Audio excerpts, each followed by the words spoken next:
All right, welcome back to the Ottawa studios of Inside My Canoe Head. I am your host, Dr. D. Today, we're going to talk about wildfires. It's everywhere, seems to be affecting everybody, and there's this big on fight about why this is happening. So sit back, grab yourself your favorite beverage. Let's get at it.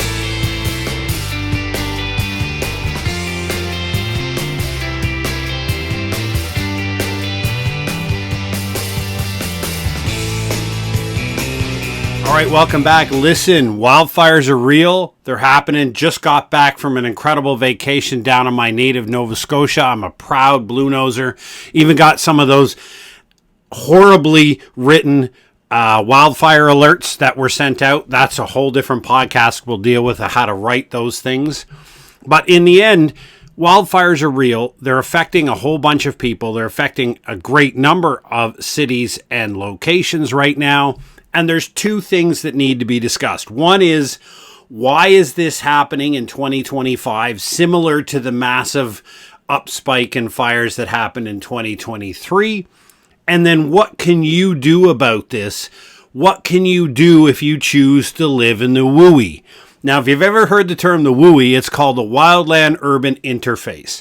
It's where there's beautiful houses are built amongst the beautiful trees. Everybody loves it. Everybody wants a forested environment in which to live and frolic until, of course, that forest catches on fire and your house burns and then your hands go up in the air and you're like, I don't know why this happened. I don't know. This is horrible. What went wrong? Well, you built a damn home in the middle of a forest. Forests are supposed to burn. Healthy forests burn. Like every piece, every acre for my American friends and every hectare for my Canadian friends, it's supposed to burn at some time in, every 50 to maybe 100 years.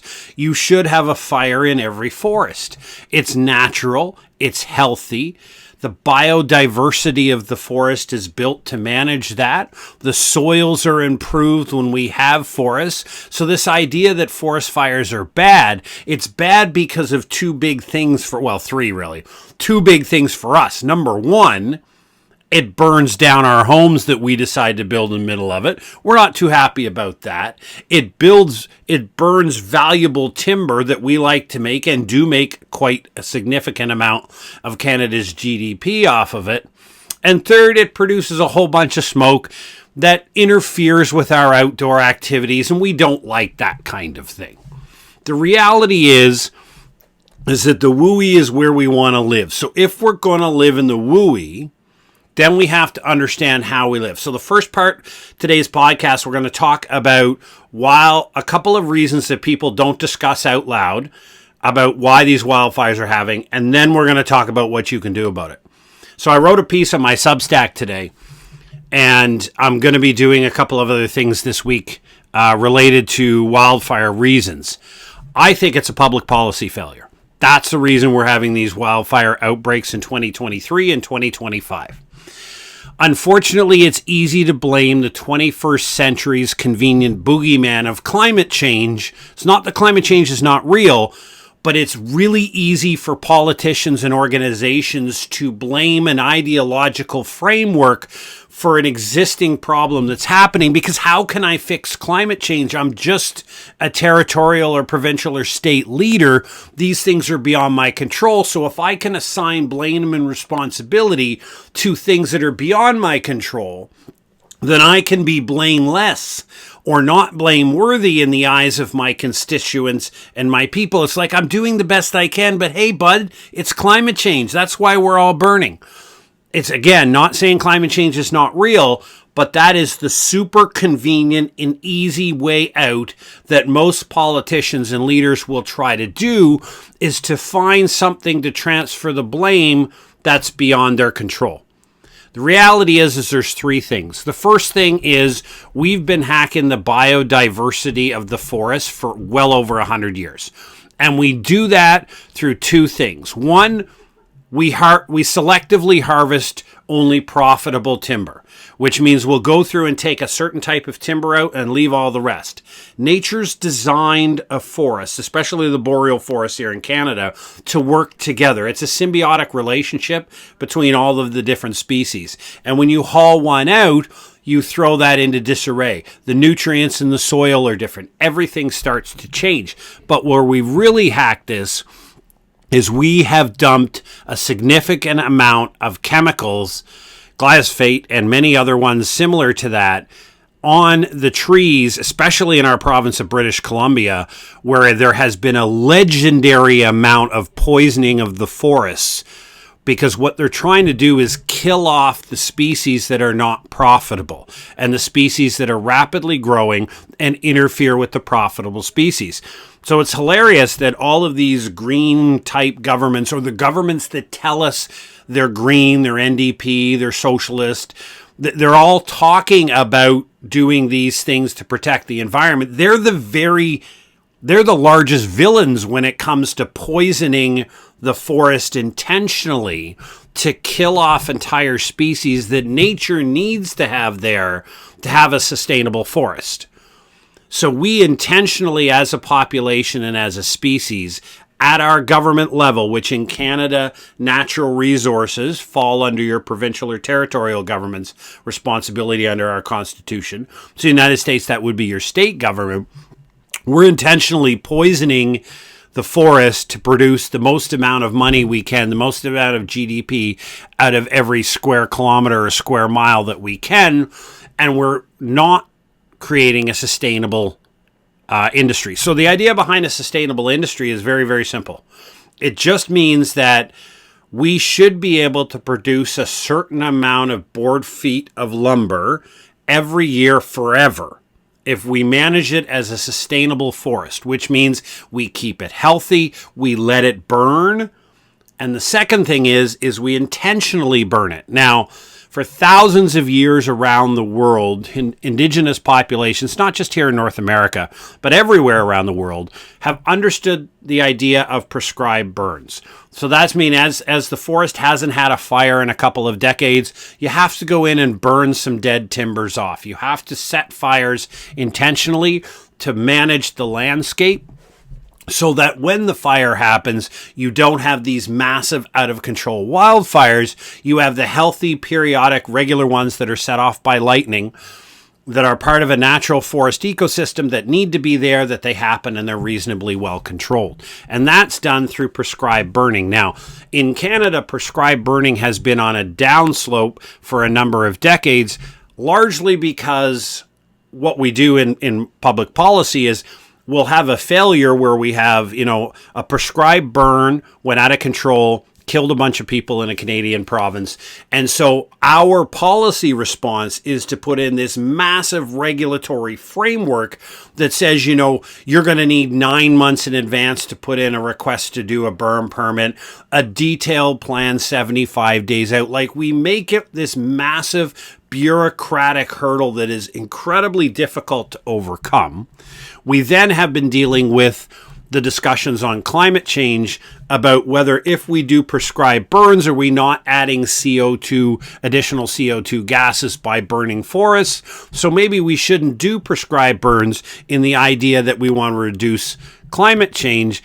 But for those that follow that logic, it's kind of weird, because ironically, you're going to create more greenhouse gases because you're going to be burning a larger amount of the forest at a more rapid pace, right? Because remember, one of the chemical things when you apply the chemicals to the forest, what happens is you take away certain species.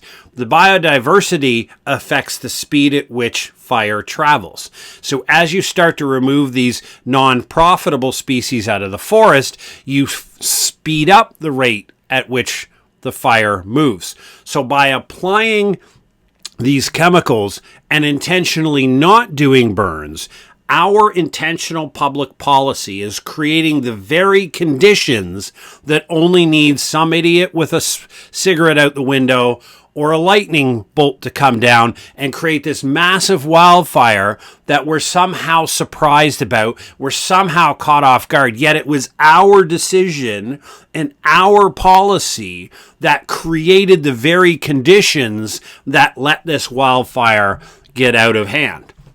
And the last reason that's not talked about a great deal is the intentional lack of investment in response resources. Now, in Canada, we have a interagency coordination center for wildfire that brings all the players to the table and moves about and, works on coordinating assets between the provinces and bringing in firefighters from outside the country as necessary.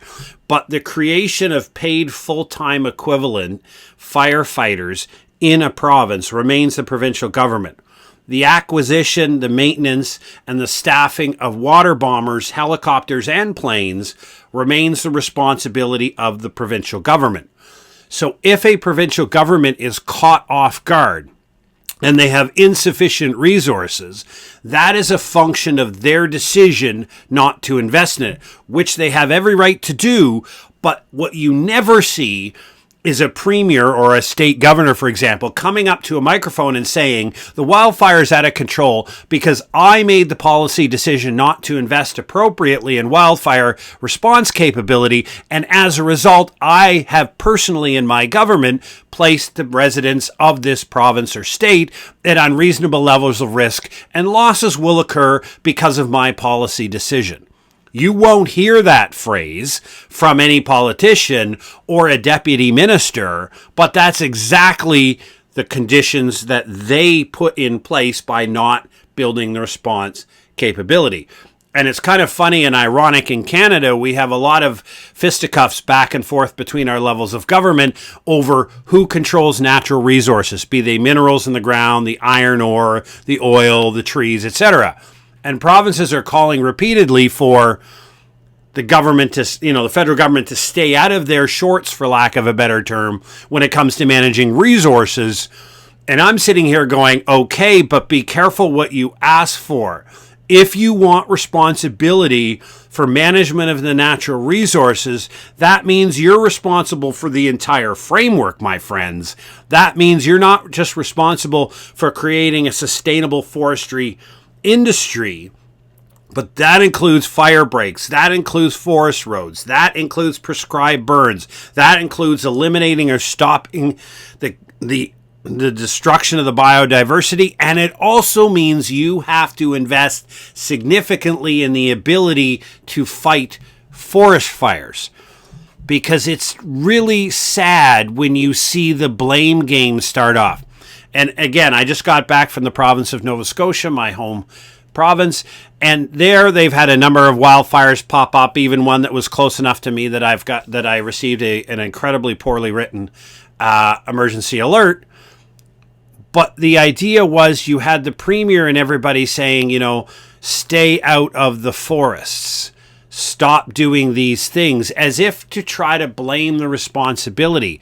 No, reducing somebody's right to go in the woods is something you're being forced to do because you failed to invest properly in forest management and forest response capability, and because you've made the decision not to be prepared to tackle wildfires in your province, you feel compelled to impose restrictions on your citizens under the guise of trying to reduce the probability of an ignition. Really bad public policy. Most of us intelligent people see right through it for what it is, but here we are. So those are the three things. If you want to know why wildfires are policy failures, it's because we're hacking and killing the biodiversity intentionally of the forest through the application of chemicals. We're not using prescribed burns, forest management, forest roads, fire breaks, and a whole bunch of other things along with the forest industry to actively and properly manage the forest to keep them sustainable and safe and allow fire to happen on a regular basis throughout the province to keep the biodiversity up and keep the healthy soils. And the last part is the governments, they just don't invest in wildland urban firefighters in the WUI. They don't invest in the aerial bombers. And every year it seems like we're rapidly, massively caught off guard. And then you see the traditional easy blame game of climate change and a whole bunch of other things that are easy to transfer responsibility. And because they're so popular right now, a lot of people just go, oh yeah, okay, I get it. You're good. You're doing what you can. It's these boogeyman over here that nobody can control or blame. If we just stick it to them, then we really don't have to do anything because it's beyond our control. So that's the first part. The second part is what can you do to deal with a wildfire, right? There's two things I'm going to tell you about. Number one is FireSmart. And I don't care if you live in Canada or not. Go to firesmart.ca. That is the best evidence-based plan for a homeowner or a business owner or anyone who owns a piece of land, how to do all of the steps necessary to mitigate to the greatest extent possible the probability that you will have a loss as a result of a wildfire. There is no greater set of guidelines and specific advice that's available that you will find on any academic paper, that you will find on any government site, that you will find on any for-profit site. Firesmart.ca outshines everyone. If you just look at the different levels that are there and the things that you can do. I went to a conference in Banff in 2024 and then a conference again here in Ontario in 2025, an opportunity to speak at both. And one of the keynote speakers was the fire chief from West Kelowna, and he came and he talked about their 2023 fires. And he talked about that and I might get the number slightly wrong, about 160 homes or structures burned in their community. All but one were ignited by embers blowing through the air. Because when the fire gets going, it sometimes can create its own weather, and it's blowing hot embers onto the other structures. That's what's lighting them on fire. Only one home was actually lit by a wall of flames that came toward it. When you look at what we're building homes out of right now, people are putting wooden decks up next to their home. They're putting wooden or flammable sheds next to their home. They're putting those cute wicker mats by their front door. Their outside of their houses in vinyl siding. They're using asphalt shingles. All of these things are setting the conditions for your house to burn by one of these embers. If you follow FireSmart, you have a much higher probability, it'll never be 100%, but a much higher probability that when these embers rain down on your home doesn't burn. The fire goes by, you have that defensible space around your home where no ignition sources are, and the fire goes on and continues to burn, but your home, while maybe slightly scarred and full of a stinky smoke, your home is still there. Right? So go to firesmart.ca, have a look at everything there, do what you can that's within your resources, and then think about how you and the community can get together to raise funds to do the bigger, maybe more pricey items within the community to save what you can and to set the conditions for success. The second part is going back to the fundamental principles that this podcast is based upon, which is you are responsible for your outcomes. You need to have a trifecta of preparedness plans. So for today's episode, we're just going to talk about the first two. And it doesn't matter the hazard. So we're talking about wildfires today, but it doesn't matter what the hazard is. You as a human have but two choices. There are only two things you can ever do. It doesn't matter what the hazard is, doesn't matter what time of year it is, doesn't matter what the conditions are. None of that matters. There's only two things you and your family can do. You can stay or you can go. You can bug in or you can bug out. You can shelter in place or you can evacuate. Use whatever language you're familiar with. Use whatever language you like. Those are the only two things that you can do. So if your family right now is prepared to shelter in place in a wildfire, probably not the smartest thing. But if you do, you have a shelter in place plan. But really what I want to talk about today is your evacuation plan. And when I saw some of the evacuation notices come out, again, poorly written, but that's going to be another podcast episode. And there's some absolute brilliant work done by Professor Sutton out of the United States, and her team in the Warren Lab is just has this dashboard that tells people, based upon decades of experience and decades of her research, which is there I have found nothing better anywhere on the internet or anywhere in academia. So the Warren Lab, and it tells what should be in those warnings. But you as a family member, you as a business owner, you as a community leader or a community organization on the board of directors need to have an evacuation plan. And now your evacuation plan only has to have 3 things in it. Number 1 is your destination. You must always know where you are going when you evacuate. Just evacuating out of danger is setting yourself up for future failure or future problems. And this happened in Fort McMurray. A number of people had to evacuate to a town and then had to turn around and evacuate from that town again when the wildfire approached that town. Having a pre-planned destination is your key to success. Now, that's not the Motel 6. Now, I love my family, you love your family, but stuff them inside of a hotel room for a week, all in the same room while you're on the phone trying to figure out whether you have a home left or not, trying to talk with your insurance adjusters and trying to figure out what the next steps of your life while you're trying to compete for public Wi-Fi inside a Motel 6, stuffed in one room with your family, is not a recipe for calm decision making.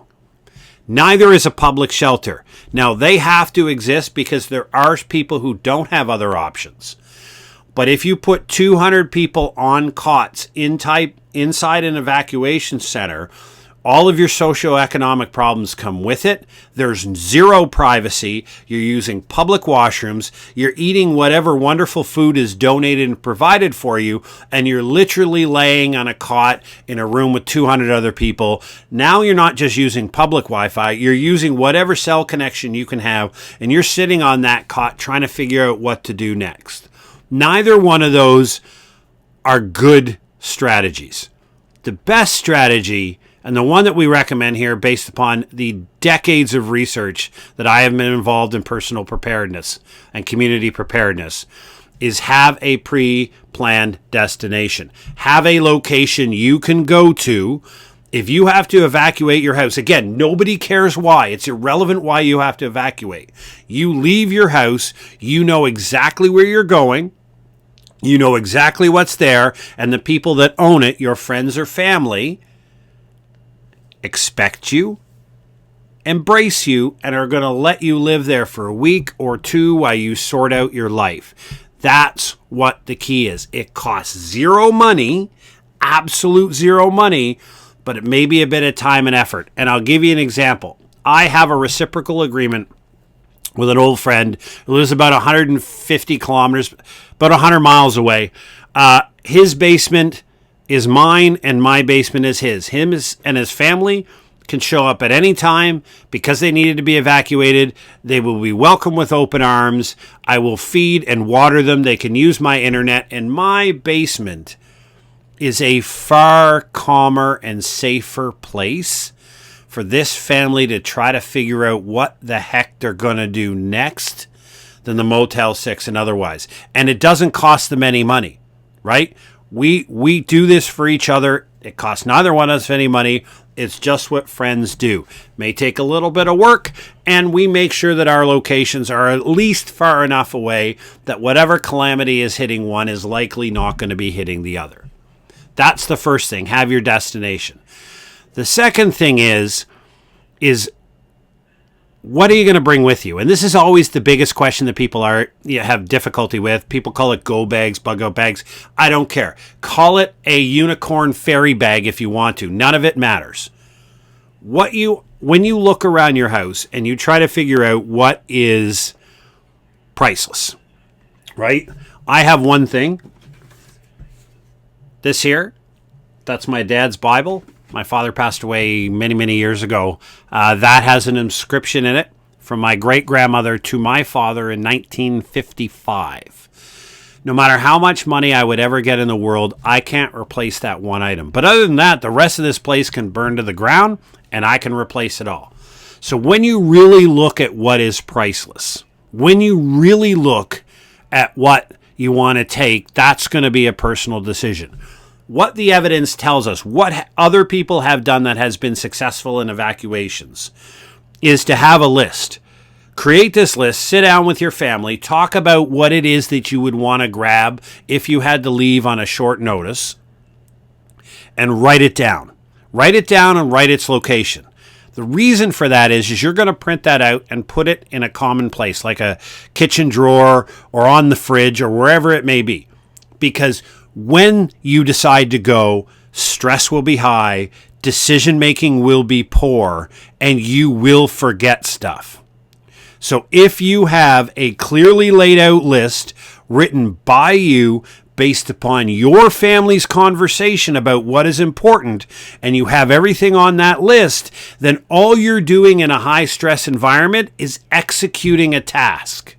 You're not thinking, you're doing, which means your probability of missing something is far lower.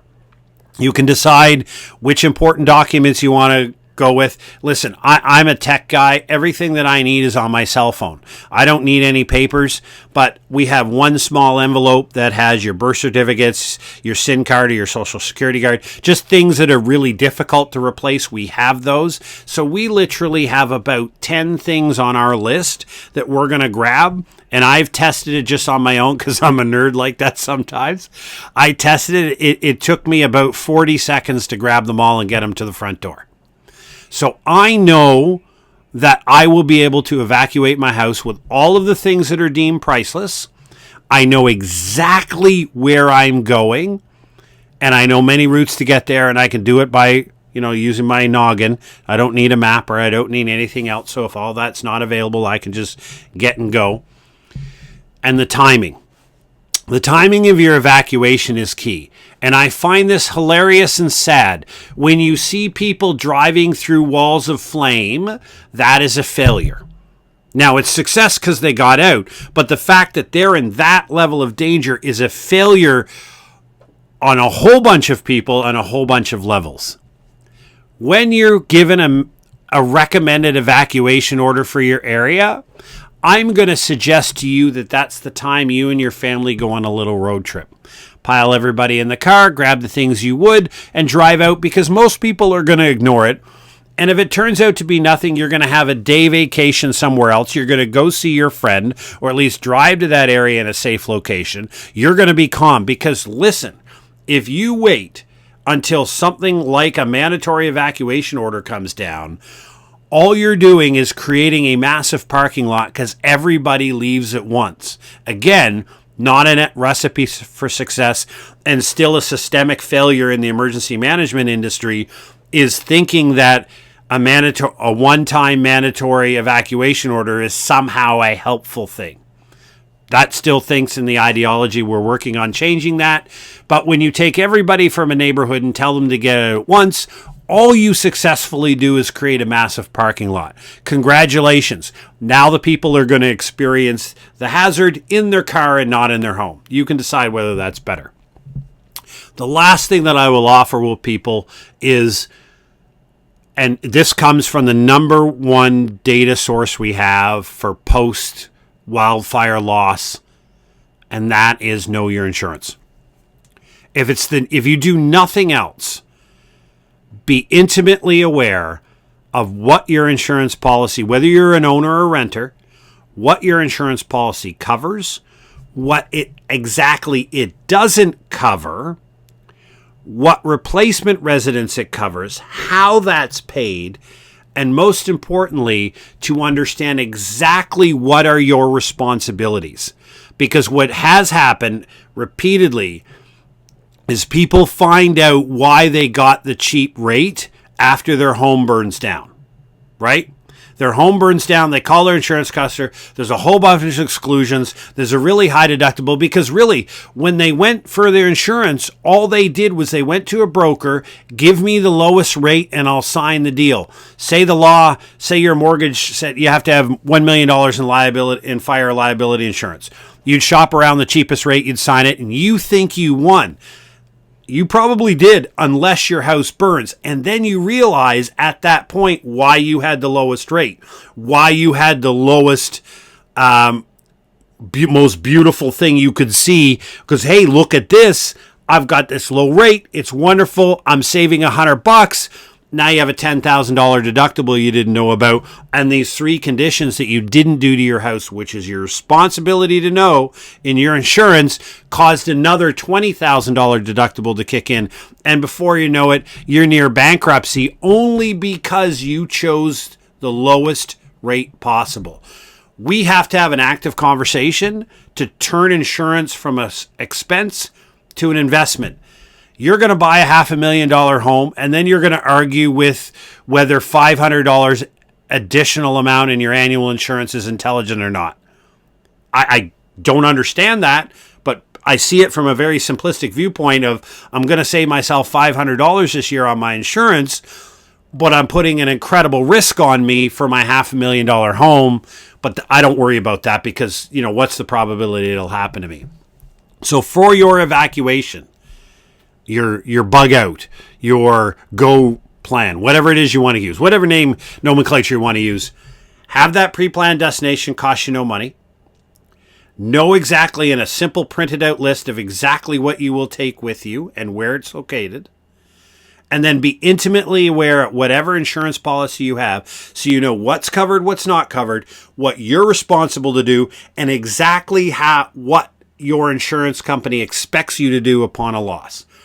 You have responsibilities. You have duties to execute under your insurance program, and you better know what they are ahead of time, because trying to pull out this 37-page document you saved from burning in your home because you thought having a paper copy of your insurance policy was key, and you're trying to read through it, and this is the first time you've ever read it, I do feel bad for you, but that's called a self-inflicted wound in my Army days. So do those things, understand why we have wildfires, and then realize if you've made the choice to live in the wooey, if you've decided to buy or build a house in and around forests, you're taking on a greater risk, and there are intelligent things you can do to mitigate that risk. But it's up to you to look at it. It's up to you to go to firesmart.ca. It's up to you to have an evacuation plan. All of that costs zero money. Zero. That's how much it costs for you to greatly increase your level of preparedness for wildfire, to save your property, and to save your family. An investment of time and effort, but not money. Listen, I hope today's conversation was helpful. Wildfires are important. We had some other things I wanted to talk about this week, but because of my vacation down in Halifax, I wanted to have this conversation. I wanted to provide those points out there because we have to start the conversation about if we want to stop having all of these wildfires, then we have to get our governments to do things they're not doing right now. And the only way that happens is through public pressure and conversation. So thank you very much. Take care. Stay safe.